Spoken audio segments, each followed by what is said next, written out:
بسم اللہ الرحمن الرحیم الحمدللہ والصلاۃ والسلام علی رسول اللہ اما بعد۔ وہ کون کون سی گیمز ہیں جنہیں اسلام نے حرام قرار فرمایا؟ اس چیز کو جاننے سے پہلے ایک تمہید سماعت کر لیں جو کہ قانون اور ضابطہ بھی ہوگی۔ حرام کہتے کسے ہیں؟ حرام کہتے ہیں ہر وہ شے جس سے شریعت نے حتمی اور لازمی طور پر رکنے کا حکم دیا ہے، بچنے کا حکم دیا ہے۔ اس کی دو صورتیں ہیں، دو قسمیں ہیں۔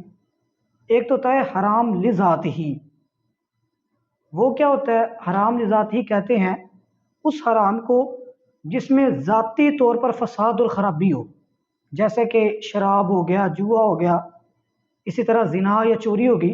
یہ ذاتی طور پر غلط چیزیں ہیں، ان میں فساد ہے، ان میں خرابی ہوتی ہے۔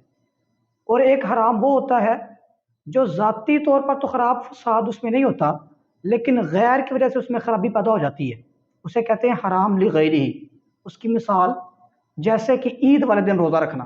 اب دیکھیے، روزہ رکھنا تو اچھی چیز ہے، نیک باعث اجر ہے، لیکن عید والے دن روزہ رکھنا غیر کی وجہ سے اس کی ممانعت ہو جائے گی، یہ حرام ہو جائے گا، کیونکہ عید اللہ کی طرف سے ضیافت مہمان نوازی کا دن ہوتا ہے۔ تو اس طرح حرام کی دو صورتیں بن گئی، حرام لذات ہی جو ذاتی طور پر فساد جس میں ہو، اور حرام لغیرہ ہی جس میں ذاتی طور پر تو کبو نہ پا جائے، فساد خرابی نہ ہو، لیکن غیر کی وجہ سے اس میں خرابی آ جائے۔ اب آ جائیے آج کے ہمارے اس ٹاپک کی طرف۔ ہمارا ٹاپک تھا اسلام میں وہ کون سی گیمز ہیں، کھیلیں ہیں جو حرام ہیں۔ اسی قاعدے کو، قانون کو اپلائی کریں کہ جتنی بھی گیمز کھیلی جاتی ہیں، چاہے وہ انڈور ہوں یا آؤٹ ڈور ہوں، لوڈو ہو، چونسر ہو، سٹا ہو، یا اسی طرح اور جتنی بھی کھیلیں ہوں جن میں حرام چیزیں داخل کر دی جائیں۔ حرام چیزیں کون کون سی ہوتی ہیں؟ جوا شامل کر لیا جائے۔ اسی طرح آؤٹ ڈور جو کھیلی جاتی ہیں، کرکٹ وغیرہ، بیڈمنٹن، جتنی بھی فٹ بال وغیرہ جتنی بھی کھیلیں ہیں، اگر ان میں حرام چیز شامل کر دی جائے پھر جا کے یہ حرام ہو جائیں گی، وگرنہ یہ فی نفس ہی حرام نہیں کہلائیں گی۔ جیسا کہ میں نے مثال دی تھی، روزہ رکھنا فی نفس ہی ذاتی طور پر بری چیز نہیں ہے بلکہ اچھی چیز ہے، لیکن جب اس میں عید والا دن آ جائے گا غیر کی وجہ سے یہ حرام ہو جائے گا، روزہ رکھنا درست نہیں قرار پائے گا۔ یوں ہی آپ تمام کھیلوں کے بارے میں یہ رول اپلائی کر سکتے ہیں۔ اس کے بعد آ جائیں اس کا حکم کیا ہوگا، اور آج کے دور میں جب یہ معاملہ چل رہا ہے تو ہم اس میں کیا کر سکتے ہیں۔ سب سے پہلے تو گیمز کو دیکھا جائے گا، کھیلوں کو دیکھا جائے گا، کیا وہ ہماری جسمانی صحت کے لیے اچھی ہیں یا ہماری دماغی صلاحیت کو اور استعدادی قوت کو بڑھانے والی ہیں۔ جیسے کہ لوڈو وغیرہ ہے، اس کے کھیلنے سے دماغی استعدادی قوت بڑھتی ہے کہ اس میں چالیں چلی جاتی ہیں اور دماغ زیادہ کام میں آتا ہے۔ اسی طرح کرکٹ ہو گیا، فٹ بال وغیرہ ہو گیا، جو ہماری جسمانی صحت کے لیے اچھی ہیں۔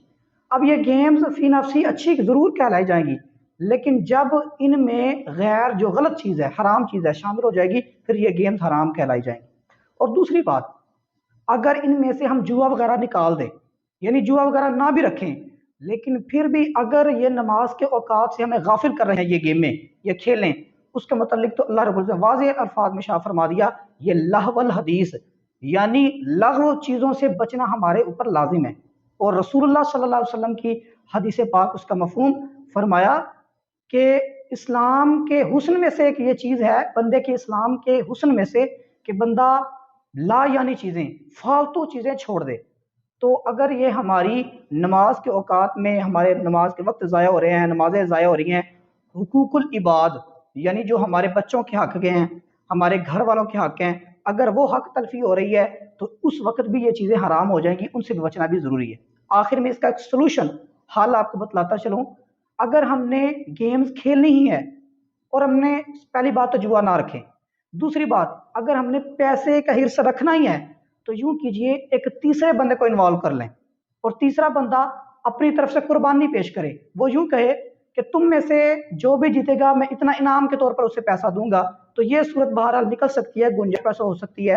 اللہ پاک کی بارگاہ میں دعا اللہ پاک ہمیں سب کو دین اسلام کے جتنے احکام ہیں انہیں فالو کرنے کی توفیق عطا فرمائے، اور اس جیسی جتنی ویڈیو آپ اچھی اسلامک ویڈیو آپ سننا چاہتے ہیں تو آپ پلیز ہمارے چینل کو سبسکرائب کریں، بیل آئیکن کو کلک کریں، تاکہ آئندہ آنے والی جتنی بھی ویڈیوز ہیں ان کو نوٹیفیکیشن سب سے پہلے آپ تک پہنچ جائے۔ وآخر دعوانا ان الحمدللہ رب العالمین۔